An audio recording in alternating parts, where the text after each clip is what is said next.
তো এখন আসি ভাইয়া বাংলা এ প্লাস কিভাবে পাবো। দেখো ভাইয়া, যারা সায়েন্সের স্টুডেন্ট আছে এরা দেখা যায় ম্যাক্সিমামই সব সাবজেক্টে প্লাস পাইলেও বাংলাতে তারা এ প্লাস পায় না, বাংলাতে তারা মারা খায়। এন্ড কথা হলো কেন, কারণ তারা বাংলার স্ট্র্যাটেজিটা বোঝে না, যে বাংলা কিভাবে পড়তে হবে, কিভাবে অ্যান্সার করতে হবে, এই জিনিসটা তারা বুঝে না। ওকে, সো কিভাবে পড়লে বা কিভাবে আনসার করলে আমি বাংলাতে এ প্লাস পাবো, একটু খেয়াল করো ভাইয়া।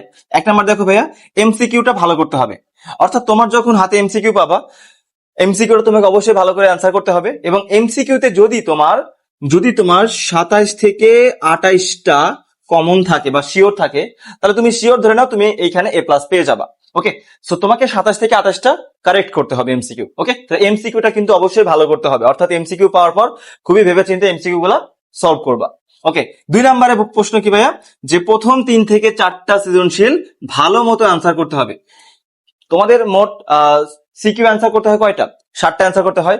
তার মধ্যে প্রথম 3টা থেকে 4টা সিকিউ কোশ্চেনটা খুব ভালো করে অ্যান্সার করতে হবে।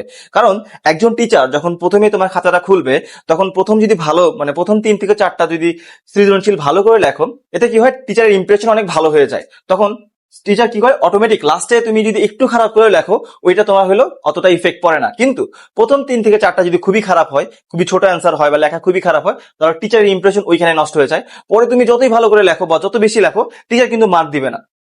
সো তোমরা খেয়াল রাখবা যে প্রথম 3 থেকে 4টা সৃজনশীল প্রশ্ন অ্যান্সার যেন সুন্দর করে তোমরা লিখতে পারো। ওকে, বুঝে গেছে? আচ্ছা, 3 নাম্বার ভাইয়া, যে ফুল অ্যান্সার করতে হবে।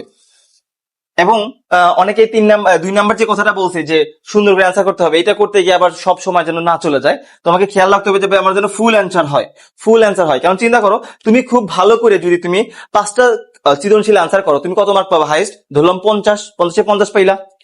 এই 50 বেশি তো আর পাবা না। কিন্তু তুমি যদি ফুল অ্যান্সার মানে 70 অ্যান্সার করো, তাহলে কিন্তু এখানে তোমার সম্ভাবনা আছে যে 70 মধ্যে তুমি 60 বা 55 বা 65 এরকম কিন্তু পাওয়ার পসিবিলিটি আছে, কারণ তুমি অ্যান্সার করছো। কিন্তু তুমি যদি অ্যান্সারই করে আসো 50, তাহলে কিন্তু ভাইয়া ওখানে 60 পাওয়ার কিন্তু কোনো পসিবিলিটি নাই। সো তোমার টার্গেট থাকবে হলে যে ফুল অ্যান্সার করে আসতে হবে, অর্থাৎ প্রথম 3 থেকে 4টা সৃজনশীল অনেক ভালো করে দিয়ে লাস্টে যেন তুমি ফুল অ্যান্সার করে আসতে পারো। তাহলে ওইভাবে তোমাকে টাইমটা ম্যানেজ করতে হবে। তো এই কয়টা জিনিস তুমি যদি ফলো করো, তাহলে তোমার ভাইয়া বাংলাতে তুমি খুব সহজে এ প্লাস পেয়ে যাবা। কিন্তু দেখা যায় ম্যাক্সিমাম স্টুডেন্ট এই জিনিসগুলো তারা ঠিকভাবে অ্যাপ্লাই করতে পারে না, যে কারণে তাদের ম্যাক্সিমামেরই তোমার হলো বাংলাতে এ প্লাস মিস চলে যায়। সো আশা করি তোমরা এই বিষয়গুলো ফলো রাখবা। এবং কালকে যেহেতু পরীক্ষা, তাই সবার জন্য বেস্ট অফ লাক, ইনশাল্লাহ পরীক্ষা ভালো হবে।